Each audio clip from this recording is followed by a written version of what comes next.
형제들, 삼형제, 저희가 삼형제인데 삼형제 가족들, 형님이 갑자기 일이 생겨서 같이 못 참여하고 세 가족 이렇게 11명 이렇게 모여서 같이 교제하고 또 예배하고 뭐 밥 먹고, 또 저희는 콘도에서 모이거든요. 그래서 콘도에서 이제 게임도 좀 즐기고, 올해 이제 새 녀석이 대학을 갑니다. 저희 큰애, 형님 네 둘째, 동생 네 첫째, 동갑내기예요 얘들이. 그래서 대학 진학, 또 저희가 다달이 붙는 이 갯돈처럼 붙는 형제들 가족, 이렇게 좀 펀드처럼 모이는 돈이 있는데 거기서 장학금 이렇게 얼마씩 좀 주면서 아이들이 이제 대학생이 4명이 되거든요. 그러면서 서로 축하하고 축복하는 그런 시간들을 가졌습니다. 가족이 모이는 그 자체가 우리에게 기쁨이 됩니다. 바쁘고 분주해지니까 참 모이기 힘들어져요. 그래서 저희도 원래는 1년에 한 3번 모이자. 설날에, 5월 가정의 달에, 그리고 11월, 이제 뭐 10월 정도죠. 10월 정도 추석에 이 3번은 꼭 모이자. 바쁘니까 5월에는 안 돼요. 그래서 연초, 연말 이때 2번은 모이자. 2번은 모이자. 저희 집에서 아직 한 번도 못 모였어요. 동생이 못 오겠대요. 너무 멀대요. 뭐 운전을 하고 있는데 누가 대신해 줄 사람이 좀 없어서 오지 못한다라고 하는데, 올가을에는 그냥 끄집어 당기려고요.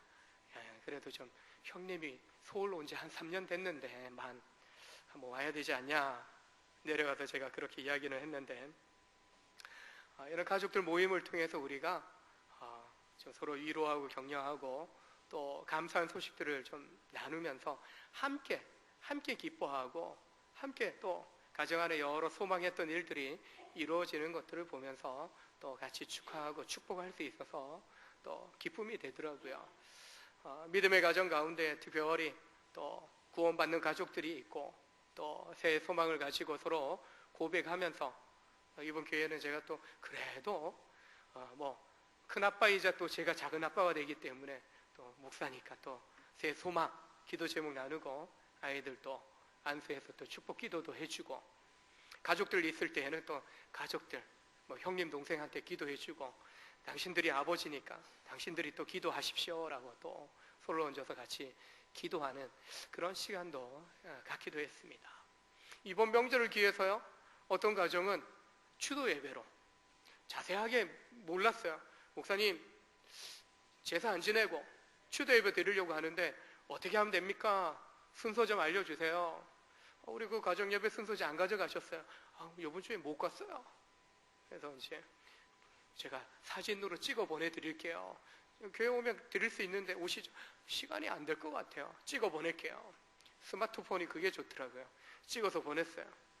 오늘 일부 예배 때 이제 끝나고 만났더니 하셨어요? 예, 했어요. 나는 집사고 남편은 성도인데 남편이 그렇게 당당하게 예배인도 잘하는 줄 몰랐어요. 전 부모님 안 계신 줄 알았어요. 부모님 계시더라고요. 얼마 전까지 절에다가 제사를 맡겼대요. 그렇게 해보신 분 계시죠? 절에다가 제사 맡겼는데 뭐 아들, 며느리, 뭐 손주들 한 명도 절에 안 다니고 교회 다니고 있으니까 돈만 갖다 주는 거죠. 아무도 안 가니까.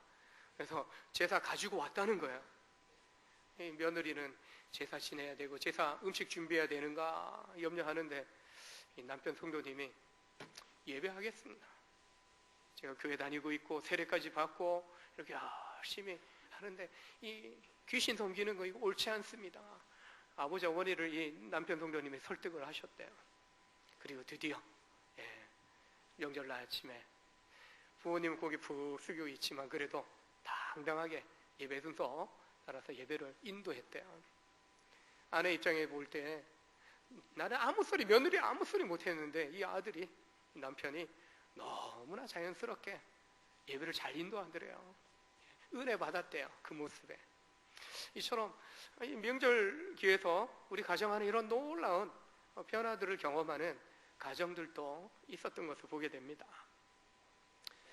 무엇이 우리에게 그런 힘을 주고 용기를 줍니까? 주님 때문이죠. 주님이 함께 하시니까, 주님 내 안에 살아 역사하심을 믿으니까, 그런 솔직히 부모님이 살아 계신다라고 할 때 그런 변화를 깨야 한다는 것이 쉽지 않은 거죠. 근데 저도 문자 받고 또 통화하고 보내드리면서 내심 잘할 수 있을까? 내가 와 있는데 제가 갈까요? 여기까지 이제 나왔다가 가장들이 계시니까 알아서 하시겠지 하고 제가 뭐 청하지는 않았지만은 이처럼 우리 안에 정말 예수 믿음으로 또 믿음의 확고함이 있으면은 담대하게 우리 가정 안에 바뀌어져야 될 것들에 대해서 실제로 도전하고 또한 이루어가는 모습들이 나타나는 것을 볼 때 하나님 정말 우리 성도인 가운데, 집사인 가운데, 그 가정 가운데 놀라운 변화의 역사를 1년, 2년 지나가면서 믿음 가운데서 이렇게 놀랍게 바꿔가시는구나 라는 것들을 보게 되는 것이죠. 목회하면서 이런 거 보는 게 여러분 기쁨입니다. 기쁨이에요. 자라가는 거거든요. 변화를 경험하는 거거든요. 제 이야기를 이렇게 나누면서 어떤 가정인지 모르시면은 참 우리 안에도 그런 변화가 있었으면 좋겠다. 마음만 그렇게 생각하지 마시고 여러분 믿음으로 기도하시고 또한 도전해 보십시오.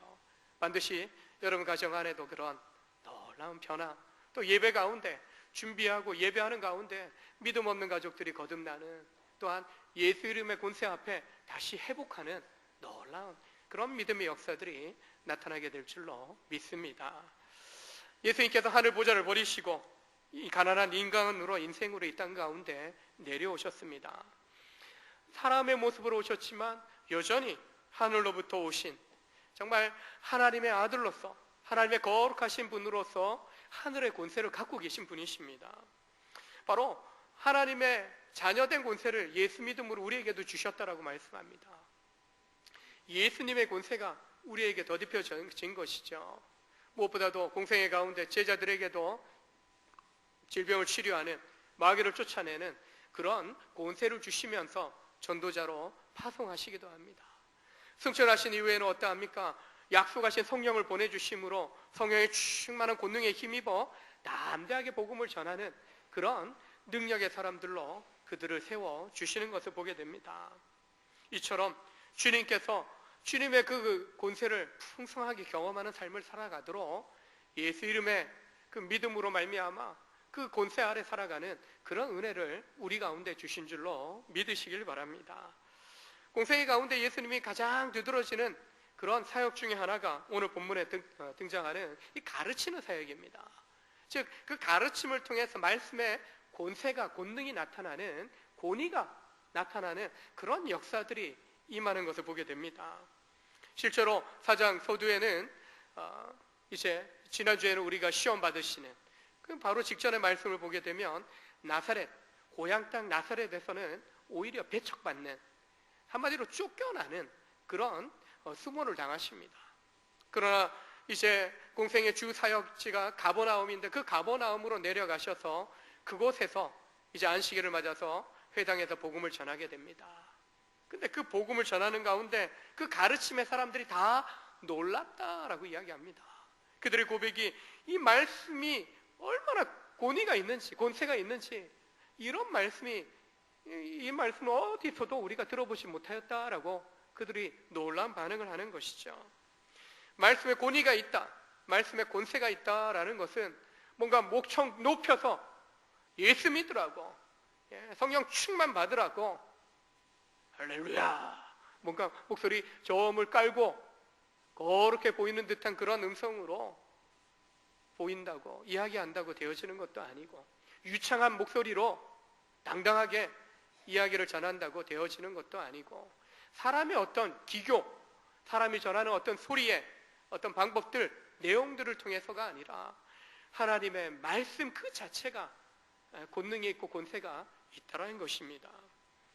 바로 말씀의 권세가 있다라는 것은 사람의 기교가 아니라 그 말씀이 하나님의 음성으로 다가와서 사람의 마음을 움직이고 변화시킨다라는 그런 뜻을 가지고 있습니다. 이 주님의 말씀을 들었던 사람들이 놀랍게 반응합니다. 굳어져 있어요. 늘 듣는 율법의 말씀, 늘 반복적으로 랍비들을 통해 해당장을 통해서 증거되는 구약의 율법을 들었던 그들입니다. 근데 그 말씀을 하나하나 풀어내 주시는 주님의 음성을 듣는데 이렇게 놀라운 말씀을 들은 적이 없어요. 이 복음의 말씀을 들은 적이 없는 거예요. 돌덩이처럼 굳어져 있던 그들의 심령이 녹아지기 시작합니다. 예? 깨어지기 시작합니다. 뭔가 말씀이 뿌려질 때 그 씨앗이 심겨져야 되는데 길가처럼 딱딱하고 돌밭처럼 뭔가 뿌리를 내릴 수 없고 가시떨기처럼 조금 자라다가 기운이 뺏기는 그런 상태에 있었던 사람들이 부드럽게 기경되어지는 거예요. 말씀을 들으면서요 그 영혼의 밭이 가꾸어지는 거예요. 길가밭이 부드럽게 딱딱하게 굳어졌던 분들이 수분이 공급되고 곡괭이질하고 트랙터가 한번 지나가면 부드럽게 바뀌는 것처럼 주의 말씀에 귀를 기울이는 그들이 말씀을 들으면서 이 굳어졌던 마음밭이 부드럽게 바뀌어지기 시작하는 겁니다. 그리고 그 말씀 앞에 반응하는 겁니다. 놀랍다, 놀랍다. 이 말씀에 권위가 있다, 능력이 있다라고 반응을 보이는 것입니다. 잠들어 있는 영혼들을 깨웁니다. 깨웁니다. 하나님의 말씀은 동일하게 증거되는데 이 마음밭의 상황에 따라서 깨어지기도 하고 또한 열매 맺기도 하는 것입니다. 돌같이 굳었던 사람들의 마음이 녹아내리면서 아멘으로 믿음으로 반응하고 있는 것입니다. 여러분이나 저나 우리의 인생을 변화시킨 거 주님을 만나는데 가장 중요한 역할을 하는 것이 무엇입니까? 말씀이죠. 말씀인 것입니다.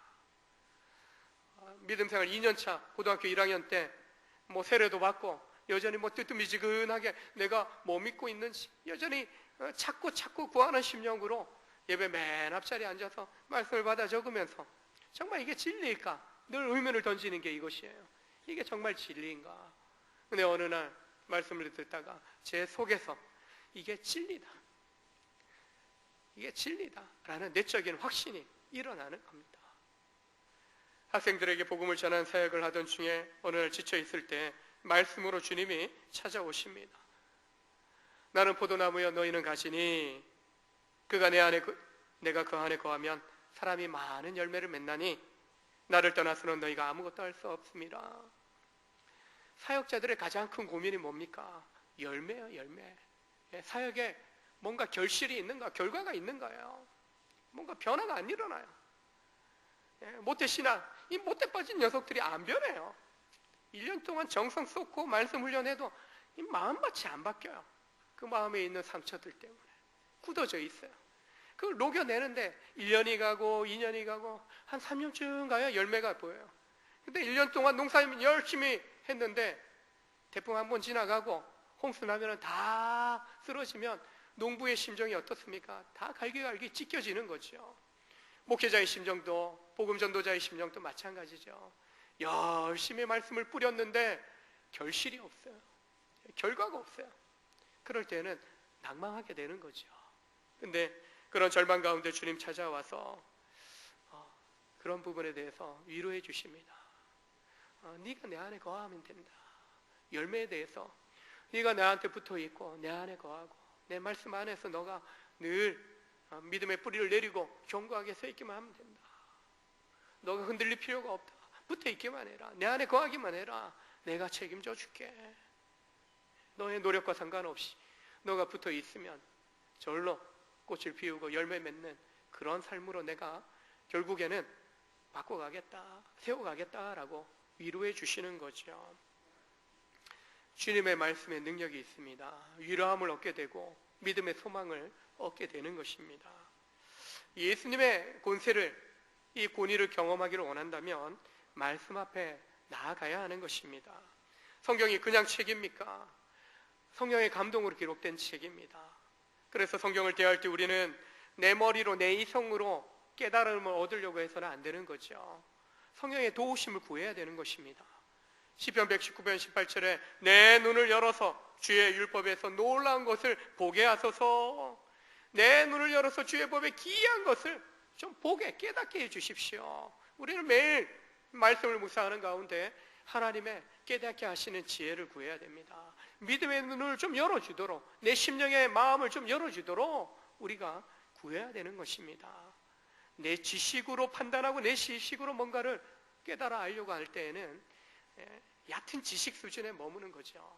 그러나 성령께서 깨달음을 주실 때에는 사람이 줄 수 없는 하나님의 지혜를 우리가 경험하게 되는 것입니다.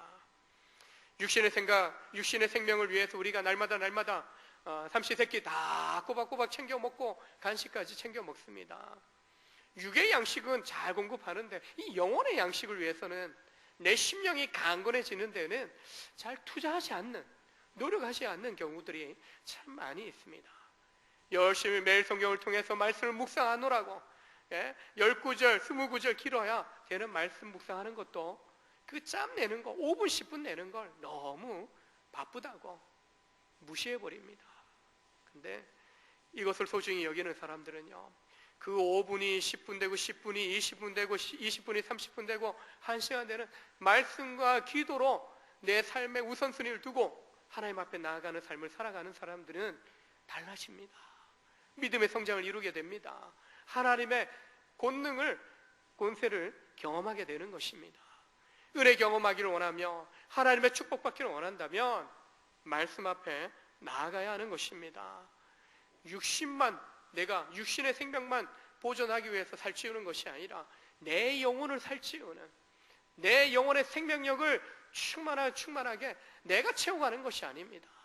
생명의 말씀이 심겨져야, 내 안에 뿌리 내려야 우리가 그 생명을 경험할 수 있는 것입니다. 그런데 우리는 예배 한번 드린 것으로 끝내려고 합니다. 매일매일 우리는 내 영혼의 호흡, 말씀과 기도로 영의 양식을 먹고 영의 호흡을 하면서 우리가 하나님 앞에서 공급해 주시는, 부어주시는 그 은혜 가운데 충만함을 경험할 수 있어야 되는 것입니다. 바로 그런 말씀 앞에 서야만 우리가 듣고 깨달아지고 그리고 변화와 성장을 경험하는 것입니다.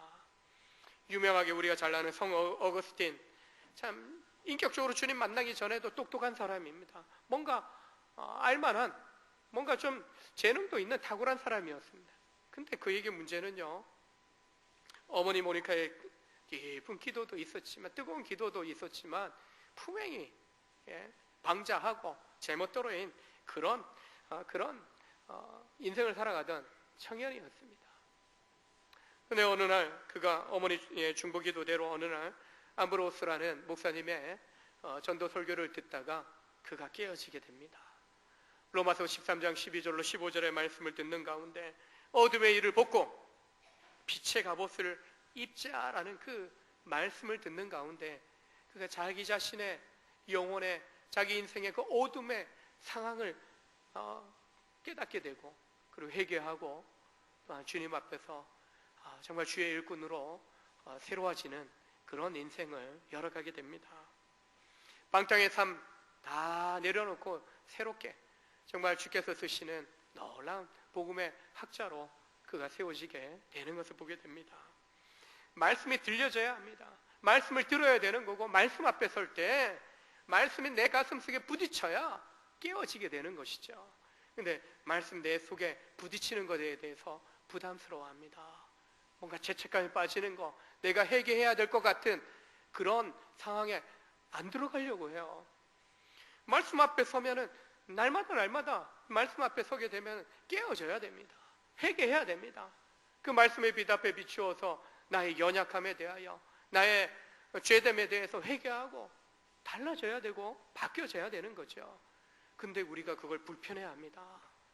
불편해할 부분이 아니라 정말 죄에 대해서는 걷어내고 벗고 어둠의 일은 벗고 정말 말씀의 빛 앞에서 새롭게 새 생명의 은혜를 경험하는 삶을 살아갈 수 있어야 한다는 것입니다.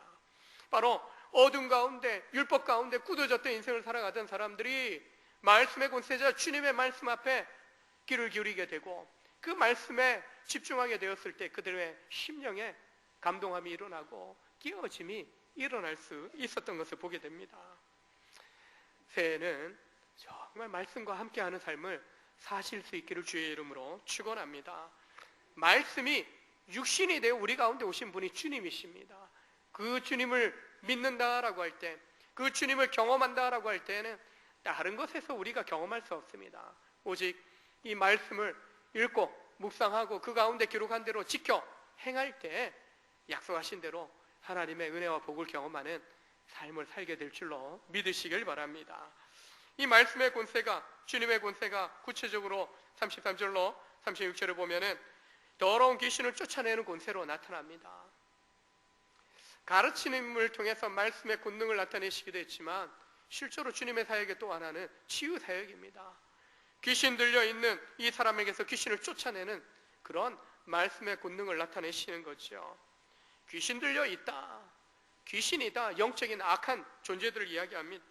바로 사람이 귀신에게 눌려서 조종받는 상태를 귀신 들렸다라고 우리가 이야기합니다. 자아가 없어요. 온전한 정신이 아니에요.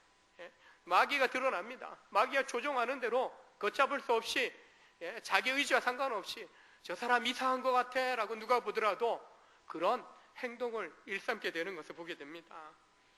정신질환이 병이긴 하지만 정신병하고 이 귀신 들림하고 또 차이가 있기도 해요. 근데 막 혼합적으로 질병하고 이 귀신 들림하고 짬뽕이 돼서 나타나는 경우가 있어요. 그래서 그리스도인 이 정신과 신경정신과 의사들 중에는 이 귀신 들림과 관련해서 같이 연구하고 정말 기도하면서 이 귀신 들림의 현상이라고 할 때에는 이런 기도 사역들을 통해서 또 치료하고, 의학적인 부분에서는 또 신경정신과적인 그런 약들을 통해서 함께 병행하며 치료를 하는 경우들을 보게 됩니다. 분별하는 거죠. 영적인 문제인지 단순히 육체적인 문제인지 분별해서 치료하는 거죠. 근데 단순히 귀신 들린 현상만이 아니라 할지라도 마귀의 역사가, 마귀가 사람들 가운데 역사에서 도전하는 경우가 있어요. 예수님께서 고난당하시고 죽으시고 부활하실 것에 대해서 이야기할 때 베드로가 주님 그리 마십시오. 왕이 되실 분이 왜 고난당하고 왜 죽습니까? 그때 예수님, 사단아 너희들은 물러가라. 이런 마귀 자식아 너희들은 물러가라. 베드로를 나무라신 것도 있지만은 베드로 가운데 사단이, 마귀가 주님의 사역을 거스르는 그런 간사한 관계를 씹어놓음으로 베드로가 온전한 주님의 사역에 대해서 동참하기를 거절하는 그런 반응을 보이게 한 것에 대해서 마귀의 장난이다라는 것을 분별하시고, 사단아 너희들은 물러가라. 나의 사역을, 주의 사역을 거스르는 자여 그런 생각에서 떠나라. 그렇게 외치셨던 것을 보게 되는 것이죠. 사람들 속 가운데 역사해갖고 계속적으로 사람들의 인격을 파괴시키고 멸망의 길로 인도하는 그런 책동을 하는 것이 마귀라는 것입니다. 그래서 오늘 본문에도 등장하는 마귀를 중심으로 그 특성을 보면 더럽고 추해요. 더럽고 추해요. 거라사인 광인의 이야기를 우리가 알고 있지 않습니까? 옷도 입지 않고 다닙니다. 무덤 사이에서 지내요.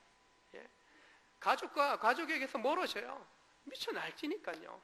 쇠고랑 채우고 또 고랑에 쇠사랑에 묶고 나도 이거 다 끊어버리는 굉장한 괴력을 발휘합니다. 물론 군대 귀신, 귀신도 한 마리도 아니고 군대 귀신, 엄청난 군대 무리가 그렇게 들려 있으니까 거라사인 광인 같은 경우는 굉장히 힘이 있는 거죠. 자기 신분이나 이성을 잃고 끌려다니기에 제정신이 아닌 겁니다. 내가 뭔 말 하는지도 몰라요.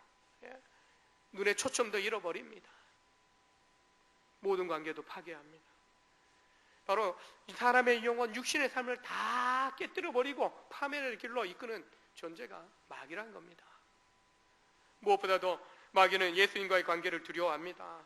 더럽기 때문에 거룩하고 고상한 것을 싫어합니다. 하나님의 거룩한 자이신 예수님에 대해서 가까이 하기를 주저합니다. 오늘 본문에서도 우리와 당신이 뭔 상관이 있습니까?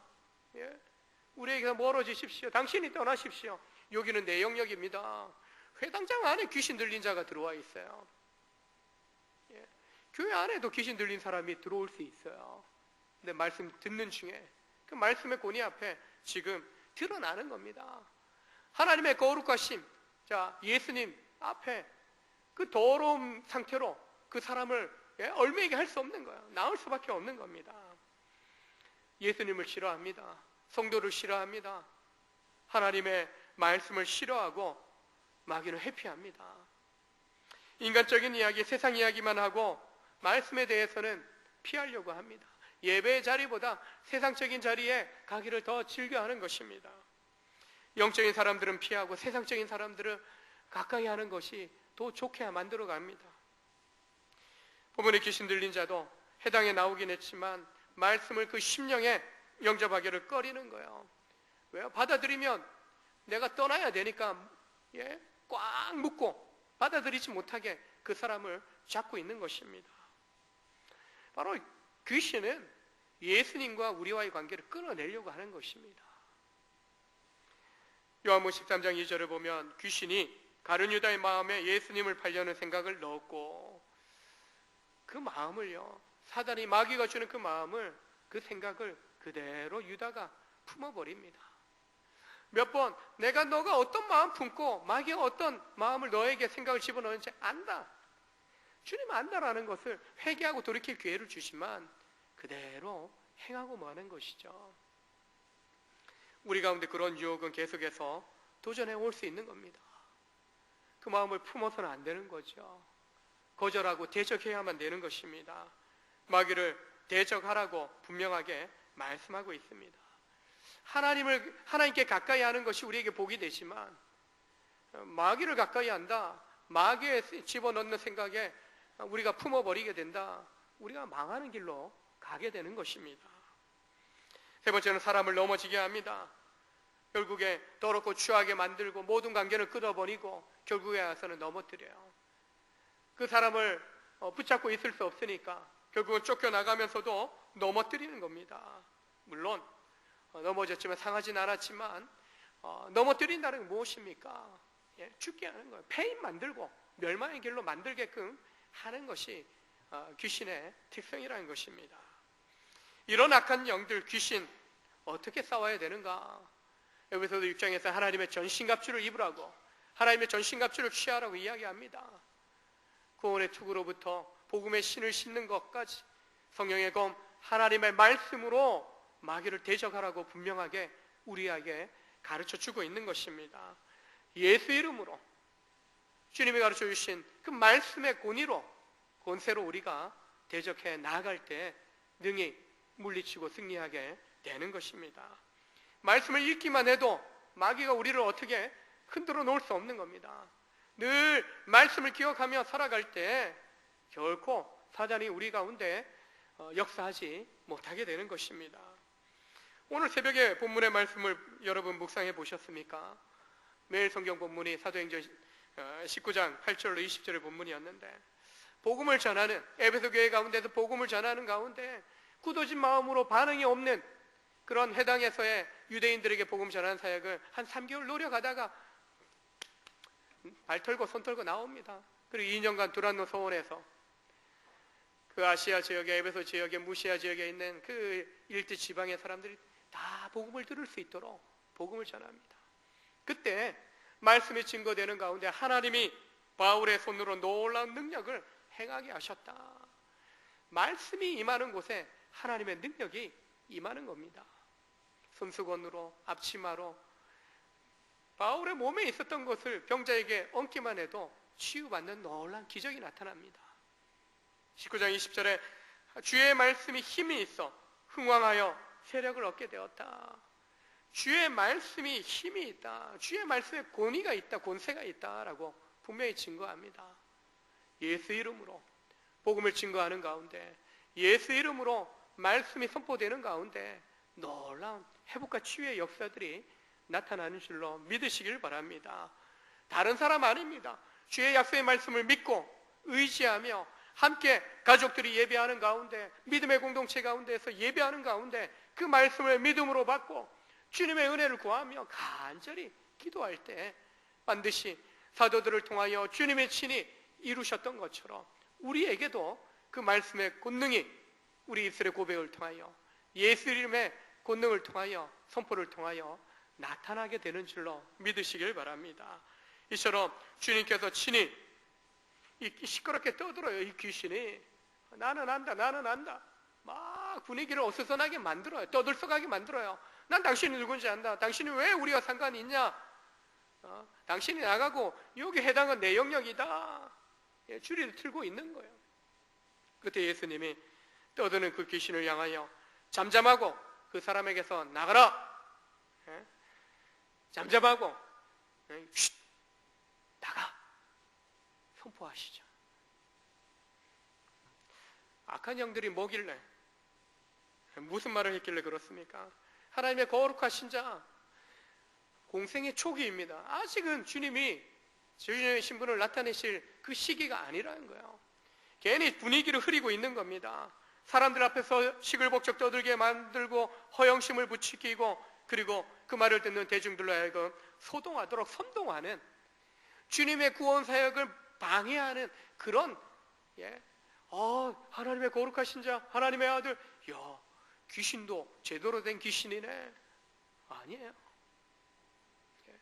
이미 지난주 말씀에서도 주의 말씀을 가지고 예수님을 시험하지 않았습니까? 분명히 맞는 말이에요. 맞는 말이지만 상황상, 정황상 이 말을 해서야 안 되는 부분이에요.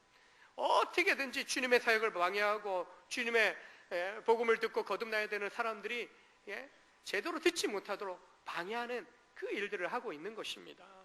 그래서 주님이 어떻게 합니까? 귀신을 명하여 잠잠하고 나와라 라고 꾸짖은 것입니다.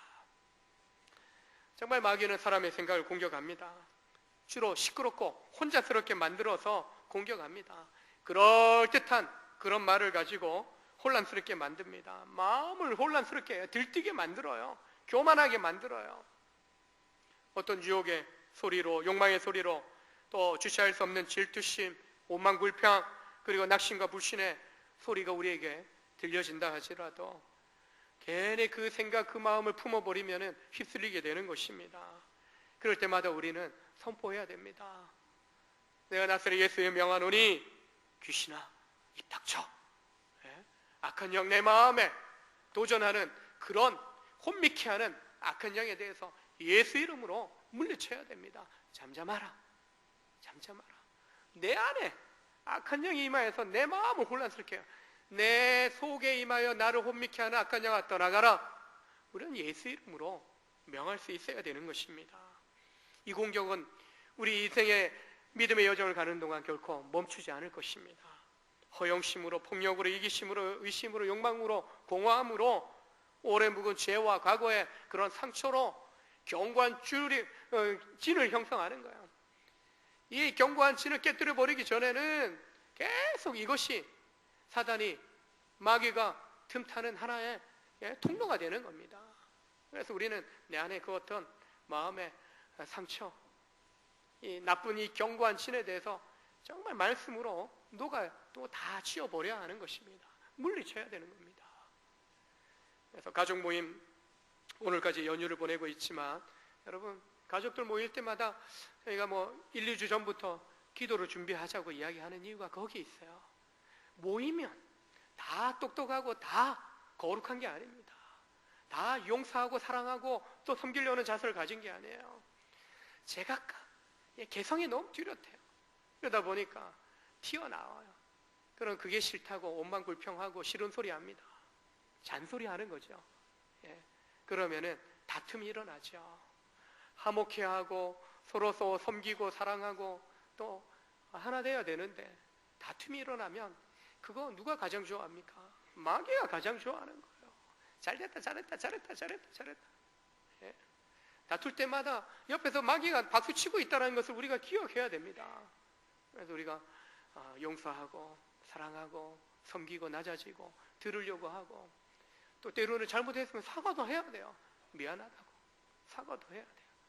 칭찬하고 또 잘한 것에 대해서는 정말 박수치면서 화목하고 화평하면 마귀가 설 곳이 없는 거예요. 틈탈 곳이 없는 거예요. 때로는 시기 질투 마음 미움이 생겨나요. 그거 용서해야 돼요. 내려놔야 돼요. 그렇지 않으면 나무는 아무렇지도 않은데 내 속에서만 그런 오만불평 시기 질투가 생겨나서 내 속에 이 견고한 미움의 진이 생겨서 똑바로 보지 못해요. 있는 모습 그대로 받아들이지 못해요. 이거 지워내야 됩니다. 제거해야 되는 것입니다. 그렇게 살아갈 때 우리 안에 정말 말씀을 통해서 제대로 믿음의 인생이 세워지고 믿음의 가정이 세워지고 정말 주 안에서의 화목함을, 화평함을 우리가 누리게 되는 것입니다. 우리가 잘 아는 오래된 찬양 중에 예수님 권세, 예수님 권세, 예수님 권세 네 권세, 주의 이름을 믿는 자마다 정말 예수 이름 앞에 예수 이름으로 마귀는 쫓겨가는 그런 역사들, 우리 믿음의 삶 속에서요 반드시 이루어져야 될 삶의 모습인 겁니다. 내 권세가 아니라 예수 믿음으로 주어진 하나님의 자녀된 권세, 예수 이름의 권세를 가지고 우리가 마귀를 대적하고 그 말씀의 권세를 가지고, 말씀을 가지고 우리가 대적할 때 마귀는 피하게 되고 쫓겨가게 되는 것입니다. 다른 그 무엇보다도 마귀가 무서워하는 것이 예수 그리스도, 이 거룩하신 하나님의 아들이신 예수님을 거절합니다. 즉 거룩함 앞에 마귀가 설 수 없다는 겁니다. 그 어떤 권세보다도 거룩함으로 세워지는, 거룩함의 권세에 힘입는 그런 삶을 우리가 살아가게 될 때 마귀가 우리 삶 가운데 결코 책동을 부릴 수 없고 역사할 수 없게 된다는 것입니다. 그 거룩함 어디에서 시작되어집니까? 거룩하신 하나님의 계시된 말씀 앞에 설 때 그 거룩하신 말씀을 통해서 내 영혼이, 내 삶이 다듬어지고 새로워지면서 거룩함으로, 성령의 충만함으로, 말씀의 충만함으로 채워짐으로 분별을 할 수 있는 거죠. 이게 마귀가 장난하는 거구나, 악한 영이 우리 가운데 갈등을 일으키는구나 제대로 분별할 수 있고요, 예수 이름으로 또한 대적하여 물리칠 수 있고, 말씀으로 충만하니까 어떤 상황 속에서도요 포용할 수, 주님의 마음으로 포용할 수 있고 받아줄 수 있고요, 걸러낼 수 있는 거죠. 한 해 동안 달려가면서 정말 주님의 말씀을 통해서 주님의 권능을 나타내신 것처럼 주님의 자녀된 권세, 바로 주님이 주시는 이 말씀의 권세에 힘입어서 그 말씀의 권세를 통해서 하나님의 거룩하심을 닮아가고, 그 거룩하심을 통해서 우리 안에 그 어떤 어둠의 권세도 다 제하고 오히려 우리 안에 거룩함으로, 화목함으로, 화평함으로, 또한 주의 복음의 능력으로 충만한 삶을 살아가는 복된 우리 믿음의 성도들 다 되시길 주의 이름으로 축원합니다. 기도하시겠습니다. 하나님 아버지, 허물과 죄로 죽었던 저들입니다. 그러나